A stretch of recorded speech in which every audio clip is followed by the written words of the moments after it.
Patêla yan jî hestiyê sabûna çokê, mezintirîn hestiyê kunciyî di laş de, nava jêya masûlkeya çarserî ya ranî de bicih dibe.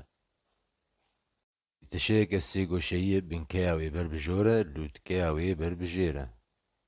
Bêsanî tê destdayîn, pêşiya çokê de bicih dibe, xwedî du rûbere rûberekî pêşîn, paşîn,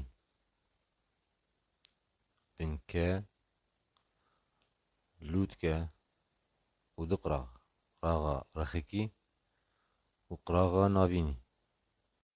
Rûberî wî pêşî jî qof e wekî ku em dibînin. Yê paşî jî ne hemû gihekî ye, beşeke jêrîn heye, ev beşa ya ne gihekî ye. Beşa gihekî bi her du qofên dawiya jêrînê hestiyê ran re gihekê çê dike.